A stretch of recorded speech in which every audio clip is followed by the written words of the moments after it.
Bueno, fíjense ahora porque vamos a hablar con Daniel Pérez, es un asturiano de Pola de Allande que vive en China. Daniel, buenos días. Hola, buenos días por ahí, buenas tardes por aquí.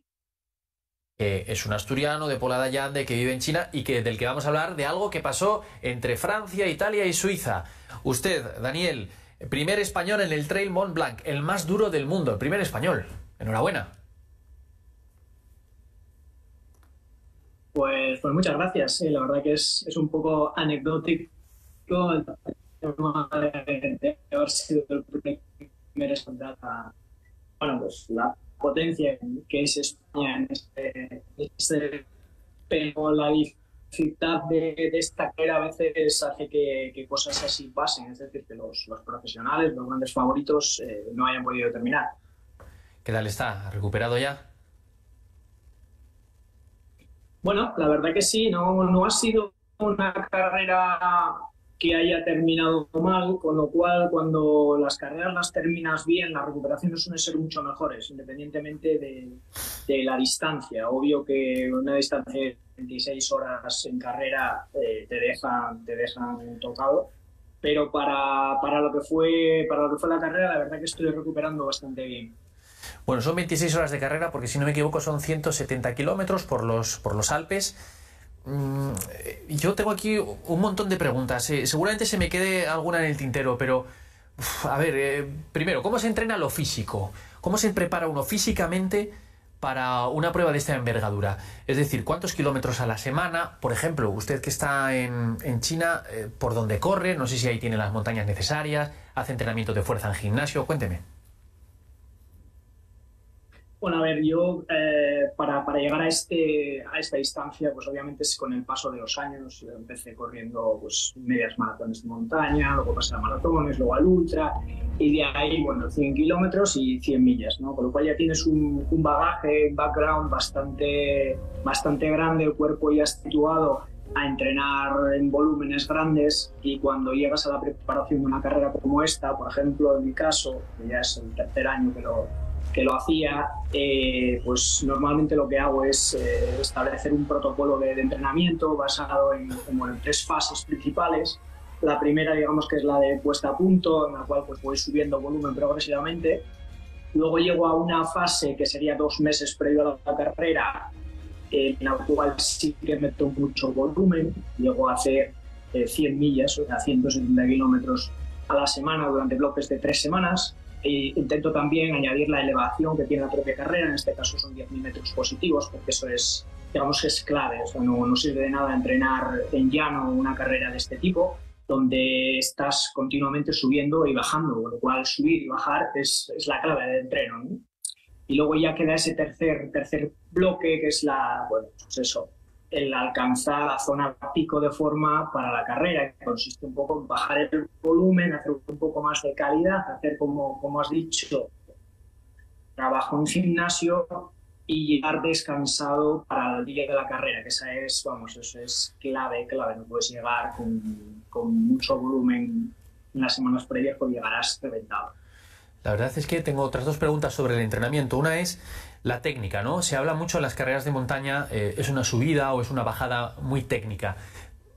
Esto lo da la práctica, entiendo, el estar corriendo por el monte. ¿O hay alguna manera, hay algún truco de mejorar la técnica?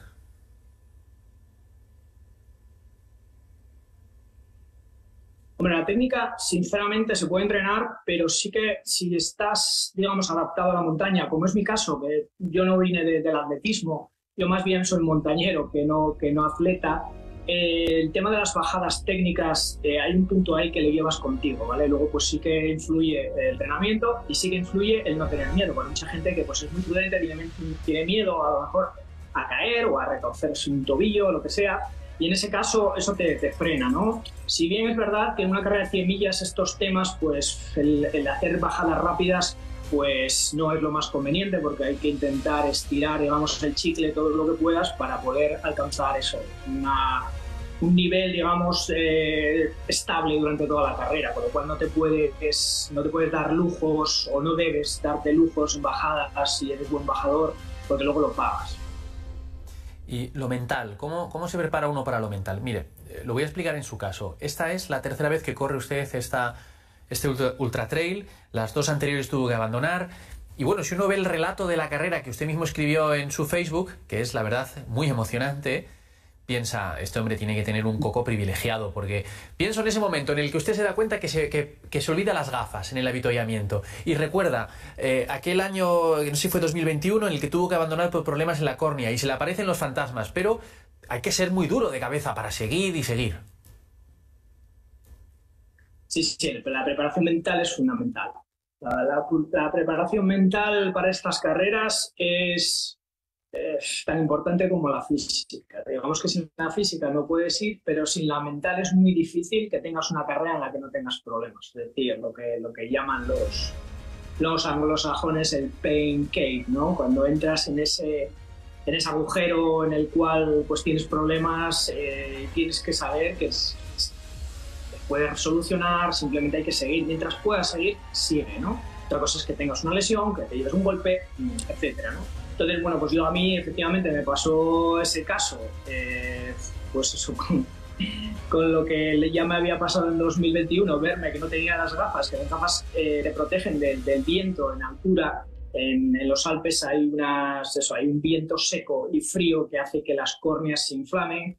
Y lo siguiente es que tienes problemas de visión. Esto me pasó en 2021, empecé a ver todo nublado, las luces que veía, incluso las marcas que llevan unos reflectantes por la noche, tenían un halo de colores y claro, esto cuando no sabes lo que pasa pues es muy preocupante, pero bueno, en este caso llevaba también gotas para los ojos y cuando vi que me faltaban las gafas digo, bueno, pues voy a tirar con las gotas a ver si consigo que esto no me influya de forma que tenga que abandonar o al menos pues me protejan de tener este problema, ¿no? Sí que el problema vino, pero vino bastante más suave gracias a las gotas, porque este año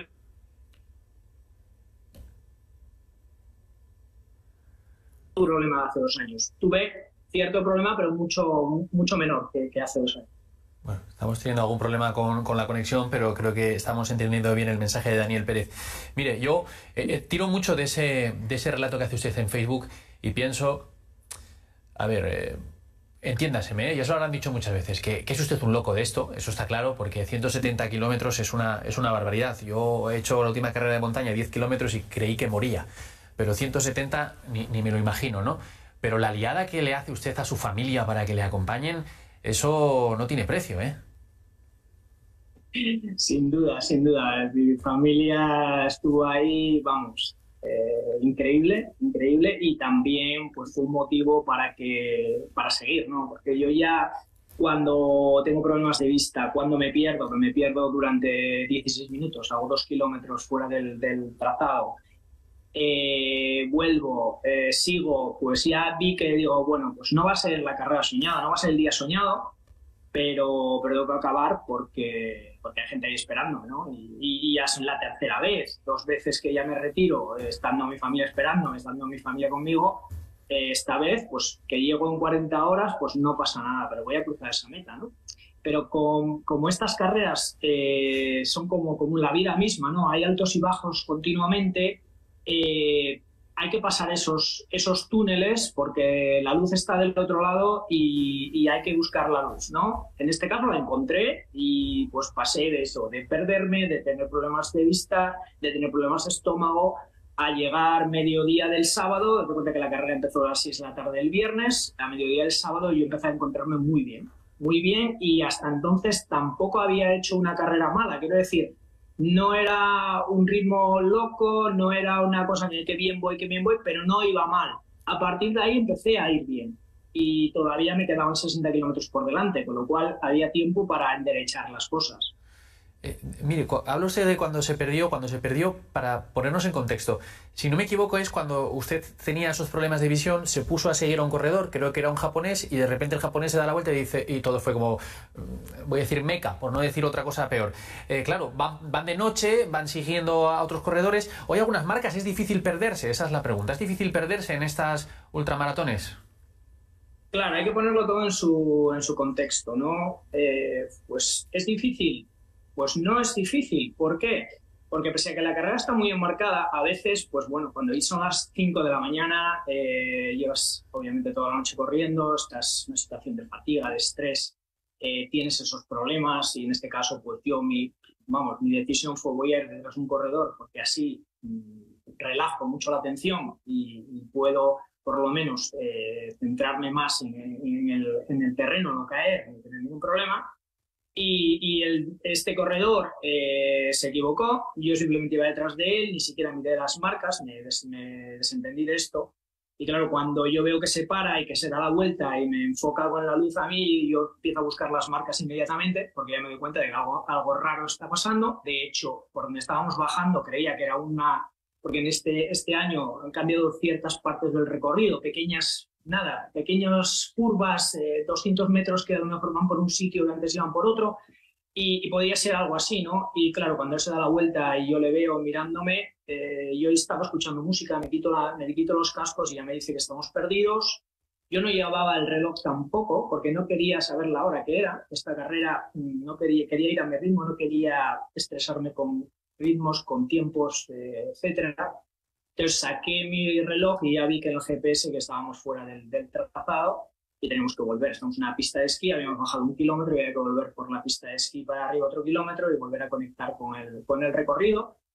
Y bueno, pues eso fue lo que hicimos. Sí, si lo verás desde casa dices que es imposible perderse, porque está muy enmarcado ya. Pero cuando te metes en ese contexto de situación, 5 de la mañana, problemas de vista, estrés, etcétera, fatiga, todo cambia. Bueno, se fundamentó usted en una base en esta carrera que era ir con calma, tomárselo con más calma.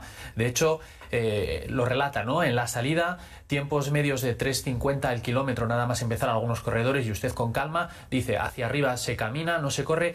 Por curiosidad, y ya para terminar, ¿me puede decir cuál es el ritmo medio de toda la prueba que hizo usted, los 170 kilómetros, 26 horas? ¿Cuál fue el ritmo medio por kilómetro? Pues según la aplicación, la velocidad era de 6,67 kilómetros por hora en total. Teniendo en cuenta que el ganador hizo como 8,9 o algo así, o 9, no recuerdo exactamente cuál era la velocidad media. Pero claro, hay muchas variables a tener en cuenta y hablar de tiempos en una carrera como esta, por dónde vamos, con las pendientes que hay, con los terrenos pedregosos, nieve, niebla, etcétera, pues no tiene mucho sentido, simplemente como referencia, pero es, o sea, si vamos a hacer un símil con lo que es una carrera de carretera, pues no, en el trail y en el ultra trail 100 millas no tiene mucho sentido hablar de velocidades. Bueno, se lo voy a decir, a mí me sirve como referencia. Además hay que tener en cuenta que ustedes paran a comer, descansan un poco y siguen el camino. La última pregunta, ¿alguna prueba por Asturias? Ya sé que está usted lejos, ha corrido también en Nueva Zelanda, por ejemplo, pero no sé si ha podido hacer, por ejemplo, la travesera, si la tiene pendiente o alguna otra que le llame la atención de aquí. Sí, claro, la travesera es la carrera, ¿no?, de Asturias. Obviamente hay muchas otras, pero bueno, por dificultad, también por recorrido, por elevación y por dureza, la travesera obviamente es la carrera, ¿no? Tuve la oportunidad de correr en Cangas de Narcea hace 2 años, después de haberme retirado en el Mont Blanc, una carrera que se hizo allí de creo que fueron 106 o 110 kilómetros. Y fue la única vez que corrí en Asturias. Y bueno, sí, obviamente me gustaría. Lo que pasa que la vida pues te pone a veces en sitios un poco difíciles, ¿no? Como sabes que estoy aquí en China, pues solamente voy para vacaciones y pues con esto del UTMB pues intento cuadrarlas para correr allí en Chamonix, que es la meca de este deporte. Pues Daniel, atleta asturiano, lo vamos a llamar atleta asturiano, aunque sea amateur, mejor español clasificado en la Ultra Trail del Mont Blanc. Enhorabuena, le oigo y me entran agujetas. Pues muchas gracias. Pues nada, a ver si el año que viene podemos volver a vernos. Tengo pensado volver al UTMB si Dios quiere y mejorar ese tiempo. Así que veremos a ver. Ojalá que sí.